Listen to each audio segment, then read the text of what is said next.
Hello everybody and welcome to today's Daily Splat.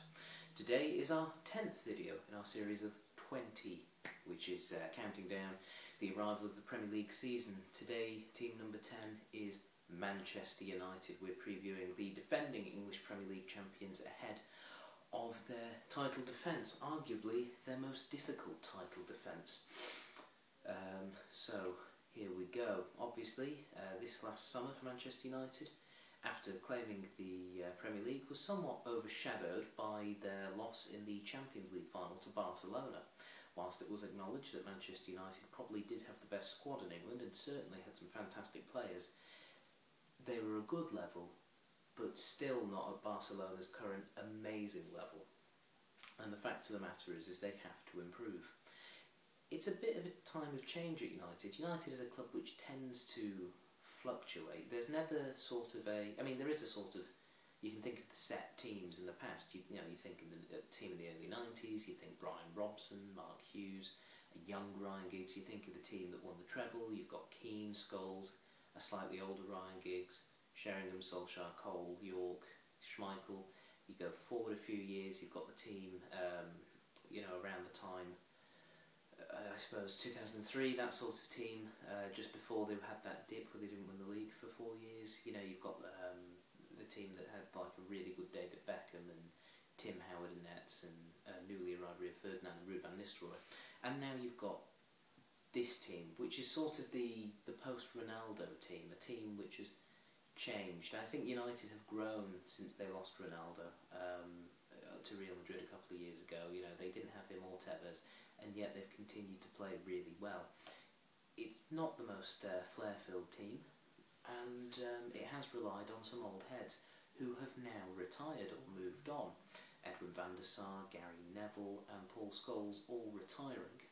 Long-time members of the team, Neville and Scholes, obviously will be moving into the coaching area, but their on-the-field expertise is no longer there. And of course Edwin van der Sar, a very safe pair of hands for the last few years to Manchester United, so big holes to fill. Also, Owen Hargreaves has been let go. He only made 39 appearances. His career rocked by injuries, and it's such a shame because that first season when he was at United, when he played most of his 39 games, he was excellent. So, but they've essentially been playing with him for the last 2.5 years, so I suppose you could say it's not so much of a loss. And of course they've let defenders John O'Shea and Wes Brown leave the club and go to Sunderland, which will be very interesting for them. So it's a time of rejuvenation, a time for younger players to step up and other players to be brought in. The goalkeeping situation is very interesting. David De Gea has been signed from Atletico Madrid. He's 20 years old. He's younger than me, and that, because I'm 21, turning 22 later this year, and that is very odd for me. I know there are footballers who are younger than me doing it, but the fact that Manchester United's probably first choice goalkeeper is younger than me doesn't feel right, I'll be honest. But he looks a promising player, certainly from the pre-season matches. Andreas Lindegaard too has looked alright in those pre-season matches and is certainly putting his case forward to be the number one. There's also Ben Amos, but it's unlikely he'll force his way between those two, particularly given the amount of money they've spent on De Gea and the fact he's got the number one shirt. You imagine De Gea may well be the one that starts, but Lindegaard certainly could push his case. The defence has been rock solid. Nemanja Vidic and Rio Ferdinand are a great partnership, and the fact of the matter is, obviously Patrice Evra at left back is also outstanding and just always there. Now obviously they've lost O'Shea and Brown, but you think of the defenders that they've got there that have been brought in over the last few years. Chris Smalling, Johnny Evans, and the De Silva twins, Rafael and Fabio, they're cracking players that they have. With Ferdinand's out, Smalling can step in. They've now got Phil Jones as well, who looks like it might take him a little bit of time to get settled. He is only 19. But he looks quite versatile, and I imagine he'll actually get quite a few games. And hopefully he'll get them ahead of Johnny Evans. I'm not normally one to, overly criticise people, but I really don't think Johnny Evans is cut out for Manchester United. Now, obviously I'd love to be proven wrong, and in 10 years' time he's, a super centre-back captain that's lifting trophies. I just can't see it happening. He just doesn't look confident enough. Whereas Chris Smalling, he's come in, he's played played his one season so far, but he really looks the part, and I think he could well be the successor to Ferdinand once Ferdinand goes. However, Vidic and Ferdinand remain a brilliant combination. How they will communicate with the new goalkeeper remains to be seen. Obviously, right back John O'Shea's gone. It's been freed up a bit more now for Raphael or Fabio to make their own, or maybe even Phil Jones to get a few games in there. And as we said, Vidic, very, very consistent and fantastic players. The midfield, obviously, an area of concern for some people. Fine for wingers, what with Ashley Young being brought in, the third major signing of Manchester United season. He will predominantly be playing left wing, according to comments from Sir Alex Ferguson recently, so, well, you know, watch out for that.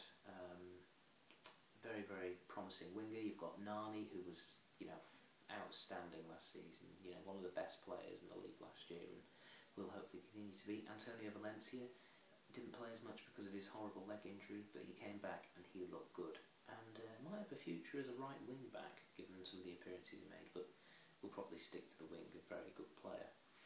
Also Park looking quite good. Ryan Giggs continues to chug along. It'll be interesting to see how much longer he does carry on though, because he's turning 38 in this next season, so you know, it is incredible that he's still playing so well this long.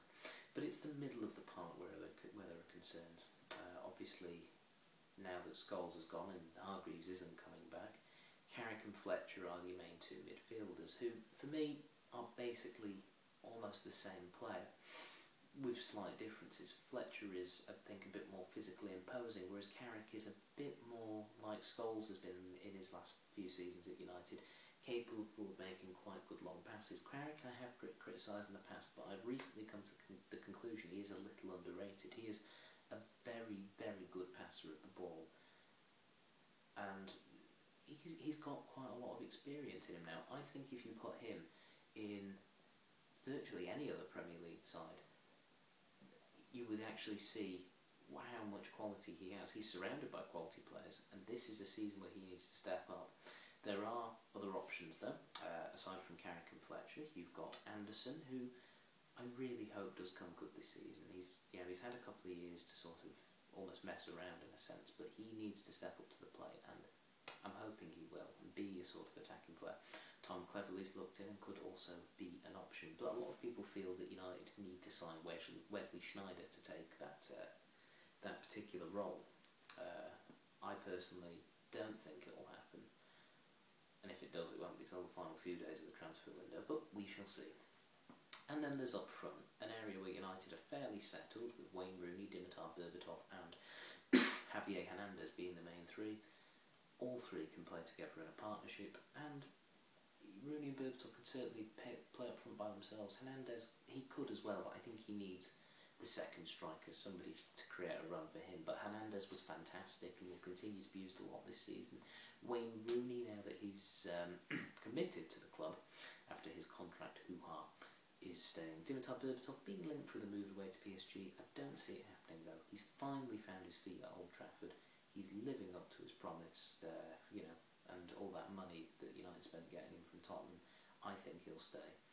And there certainly is good backup with Michael Owen able to come in and provide some good experience play. And then you've got the likes of Danny Welbeck, who's back, and Federico Makeda. They're both back from loan spells and looking very promising. There's also Mame Biram Diouf, but I'm not sure he'll be at Old Trafford much longer than this season. I just don't think he really impressed at Blackburn Rovers, and could well be on his way, despite having a bit of talent. Anyway, and of course Sir Alex Ferguson in charge once again, will probably push on for other titles and such. Where do I think they'll finish? Well, top, I have to be honest. In my prediction they did come out top. Now, I have tried to be as unbiased as possible. It may be wrong, so I'm willing to accept that they may not win it. Certainly Manchester City and Chelsea are very credible challengers, so are Arsenal, and even to an extent Liverpool, given the good feeling around that club. I certainly don't think United will finish out the top four. I think if they don't finish first, they will be second. I can't see them finishing lower than the top two. And yes, Manchester United are my tip to win the Premier League. Okay, that is it for today. Another 10 videos to go after this. Join me for the next one tomorrow. Until then, bye-bye.